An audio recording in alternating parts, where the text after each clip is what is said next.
Bekerja bukan hanya untuk mencari materi, namun bermanfaat bagi orang banyak. Inilah sepenggal kisah inspiratif dari salah satu alumni Senakma tahun 1991 angkatan 12, yaitu Kang Heri Heriana, yang mengabdi di kantor Dinas Perikanan dan Peternakan Jalan Patriot nomor 14 Kabupaten Garut. Beliau adalah abdi negara yang memiliki fungsi secara umum sebagai pelayanan publik yang profesional. Kita akan mengenal lebih lanjut perjalanan inspiratif kali ini. Siapa tahu bermanfaat bagi kita semua. Selamat datang di channel Cetira. Semoga kisah inspiratif kali ini bermanfaat bagi kita semua.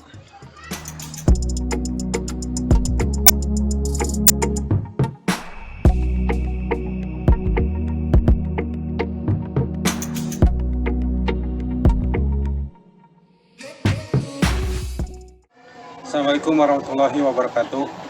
Perkenalkan, nama saya Heri Heriana, alamat Kampung Amplang, Desa Cibodas, Kecamatan Cikajang, Kabupaten Garut, Jawa Barat.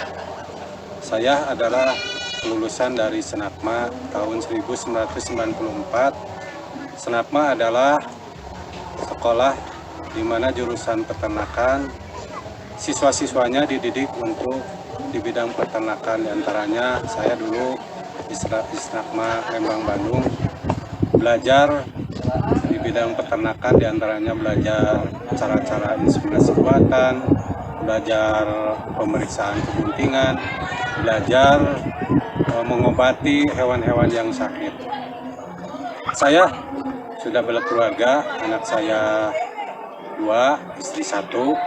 Anak yang pertama masih kuliah kebetulan keterima di Universitas IPB, Institut Pertanian Bogor, jurusan kedokteran hewan. Sekarang baru semester 5. Anak yang kedua baru duduk di kelas 2 SMP. Ngomong-ngomong tentang Senakma, alhamdulillah Senakma itu lulusannya sangat berpotensi sekali buat adik-adik yang mau sekolah di Senakma. Diantaranya nanti kalau udah keluar dari Senakma bisa bekerja di instansi pemerintahan, diantaranya mungkin bisa bekerja di Deptan atau di Dinas Provinsi Jawa Barat, atau juga bisa bekerja di Dinas Kabupaten dan Kota. Selain itu juga bisa bekerja di koperasi-koperasi persusuan, diantaranya mungkin bisa bekerja di koperasi KPSBU, KPBS, atau mungkin bisa bekerja di KPGS Cikajang. Contohnya seperti teman-teman saya juga banyak yang sudah bekerja di sana. Selain itu, Senakma juga bisa menghasilkan atau bisa berwira swasta, menciptakan lapangan kerja. Di antaranya mungkin ada teman-teman saya juga yang sekarang ini sudah membuka peluang usahanya di bidang peternakan. Di antaranya mungkin contohnya kayak Kang Dian Herdiana, beliau sukses mengelola di bidang peternakan, yaitu beternak ayam petelur dan ayam buras. Juga ada Kang Cecep Budi Rahayu yang sekarang di Subang, beliau juga sukses di peternakan ayam petelur dan ayam pedaging. Selain itu juga bisa mengelola pakan atau membuat pabrik pakan, formulasi pakan buat hewan. Dan mungkin juga teman saya, yaitu ada Kang Haji Asep Tahyudin, kalau di Senakma kita sebutnya Kang Asep Riwe, ya dia orangnya suka riwe. Terus saya sekarang ini bekerja di Dinas Perikanan dan Peternakan Kabupaten Garut. Saya masuk dari tahun 2003, waktu itu saya keterima jadi TKK. Awal mulanya saya keterima di TKK itu di Sekda bagian umum. Setelah 6 bulan, karena mungkin saya bukan jurusan atau tempat saya, dan saya minta pindah ke Dinas Peternakan.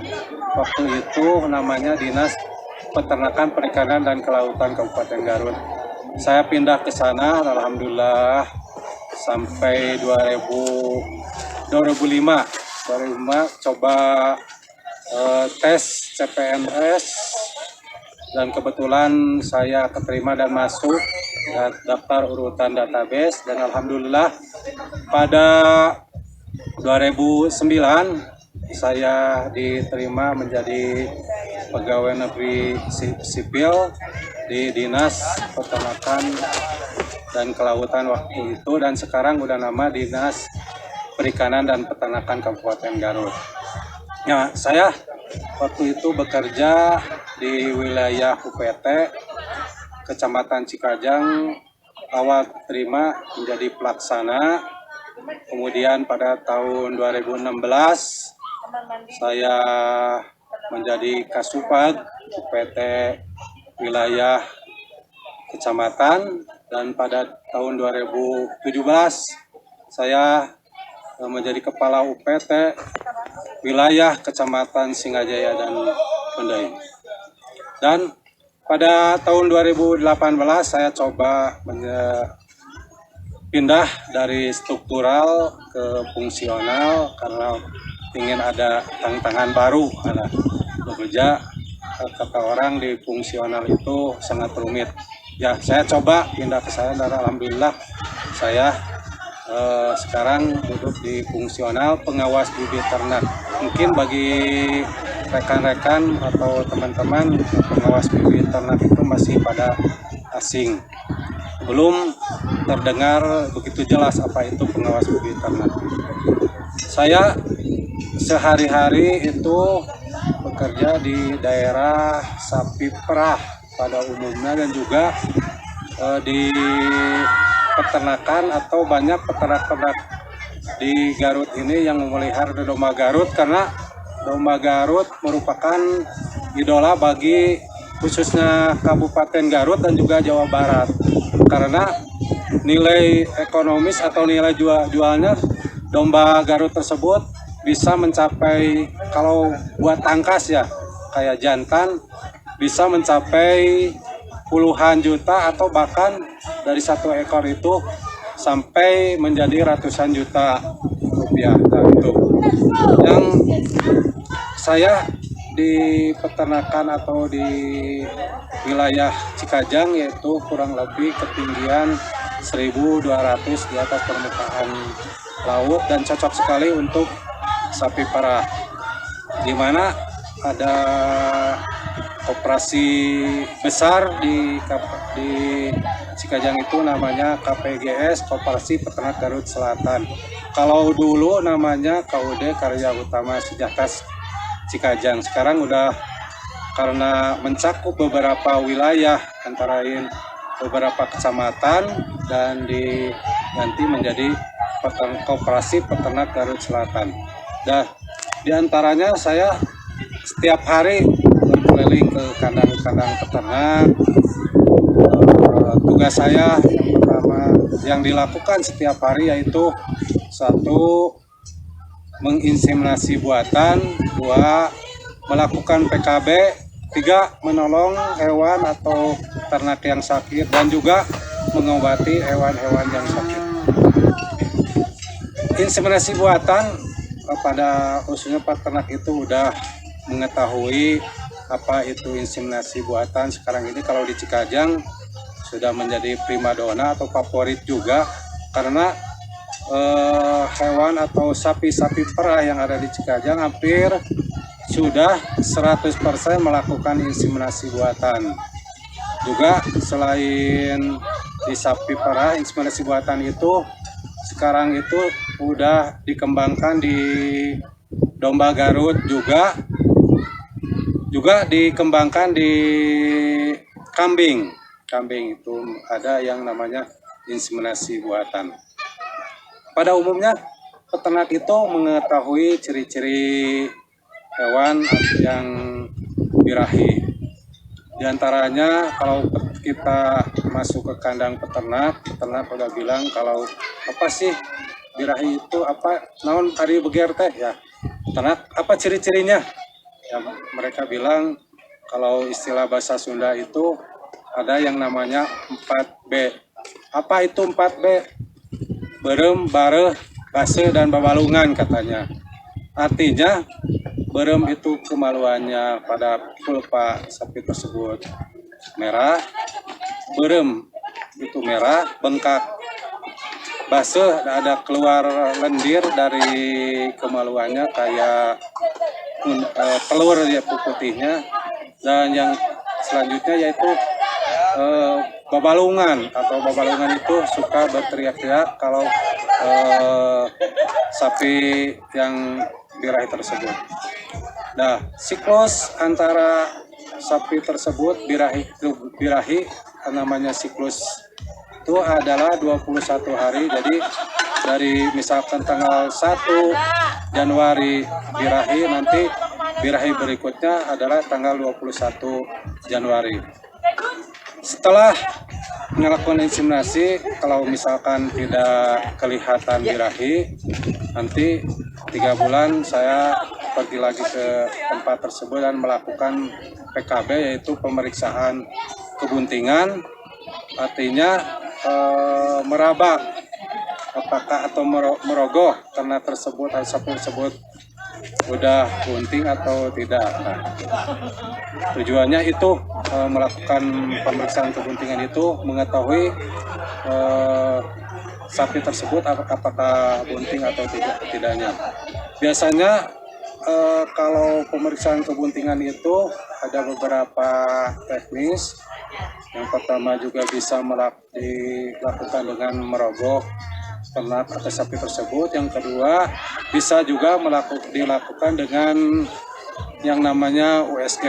Cuman mungkin kalau USG karena alatnya yang mahal bisa mencapai 40 sampai 100 juta. Jadi kita melakukan pemeriksaan kebuntingan itu hanya dengan melakukan palpasi rektal. Selanjutnya setelah ternak sapi tersebut bunting, dan mungkin biasanya kalau sapi kebanyakan buntingnya hampir sama dengan manusia, yaitu 9 bulan. Jadi untuk 9 bulan sudah persiapkan bagi peternak kandang untuk anaknya, pemberian pakannya yang lebih bagus, kayak nutrisi dan gizinya lebih ditingkatkan, pemberian pakannya. Dan biasanya peternak itu kalau kasus-kasus kalau mau melahirkan yang mudah, tidak pernah menyuruh petugas untuk datang, dia juga sudah bisa sendiri untuk membantu menolong kelahiran. Tapi kalau yang agak susah, yang abnormal itu suka menelepon untuk dibantu proses kelahirannya. Proses kelahiran yang normal itu ada 2, yang biasanya kepala sama kakinya yang depan sudah siap, dan juga ada yang disebut dengan terjun, yaitu kaki belakang yang duluan itu juga bisa normal, asalkan kaki belakangnya dua-duanya udah ke depan, itu bisa juga dikatakan normal. Selanjutnya saya melakukan pengobatan. Biasanya kalau melakukan pengobatan pada sapi-sapi, kebanyakan kasus di Cikajang itu antara lain adalah hipokalsemia atau kelumpuhan sesudah melahirkan. Biasanya kelumpuhan sesudah kelahiran itu 2-3 hari sampai seminggu setelah melahirkan, itu diakibatkan yang pertama kekurangan kalsium, yang kedua biasanya dibarengi dengan jatuhnya atau terpleset. Nah, ini kalau cuman yang hipokalsemia yang kekurangan kalsium itu agak mudah lah, bisa berdiri lagi atau bangkit lagi sapinya. Tapi kalau biasanya dibarengin dengan jatuh terpleset, itu memang agak susah untuk berdiri lagi. Paling ya kebanyakan dari 50% lah yang berhasil ternak sapi tersebut bisa sembuh kembali. Terus kasus-kasus yang banyak itu dari saya adalah selain hipokalasemia juga ada retensio atau plasenta yang tidak keluar, juga ada yang namanya endometritis. Endometritis itu keluar cairan keruh atau tidak sehat di dalam rahimnya. Saya pernah mencoba melakukan USG pada waktu itu dengan dosen dari IPB. Dari 25 ekor yang melahirkan sesudah 1 bulan, ada yang 3 bulan, ada yang 4 bulan, dicek pakai USG, ternyata di dalam rahimnya ada gelembung-gelembung hitam, itu ada kotoran-kotoran semacam hitam-hitam tersebut. Jadi itu kebanyakan endometritis. Selain dari kasus endometritis juga ada yang namanya abortus juga sering, tapi ini gak terlalu banyak kalau abortus. Selanjutnya permasalahan di lapangan itu mungkin kayak ya banyak kasus yang retensio kayak tadi, kayak yang kelumpuhan. Juga kalau musim hujan itu banyak timpani atau kembung. Saya suka dukanya bekerja di peternakan itu, yang pertama yaitu menolong sapi yang melahirkan, yang susah melahirkan. Peternak itu kalau susah memang sudah suka menelepon, dan saya bantu. Habis 1 jam 2 jam lah baru keluar anaknya, ternyata anaknya hidup, indungnya selamat lah. Itu buat saya sangat bangga sekali. Tapi kalau dukanya udah capek-capek gitu, terus anaknya mati, indungnya mati, itu buat saya juga sangat sedih sekali. Yang kedua mungkin dukanya tuh udah jauh di perjalanan, habis bensin, atau apalagi kalau bannya kempes, pernah tuh berapa kali ya tengah-tengah jalan, apalagi jauh dari pemukiman penduduk, ban udah kempes, sudah mana dorong-dorong nggak ada orang, apalagi malam hari itu ada. Buat saya sangat ya duka, mungkin itu pengalaman dukanya. Terus alhamdulillah mungkin prestasi saya selama bekerja di Dinas Peternakan Kabupaten Garut ini, yaitu pada tahun kemarin 2019 saya diutus oleh Dinas Peternakan untuk mengikuti lomba inseminator tingkat Provinsi Jawa Barat. Alhamdulillah berkat doa-doa dan dukungan dari semua rekan-rekan, saya menjadi juara pertama dalam lomba inseminator tersebut. Mungkin itu sepenggal kisah dari pengalaman saya selama bekerja di Dinas Perikanan dan Peternakan Kabupaten Garut. Assalamualaikum warahmatullahi wabarakatuh.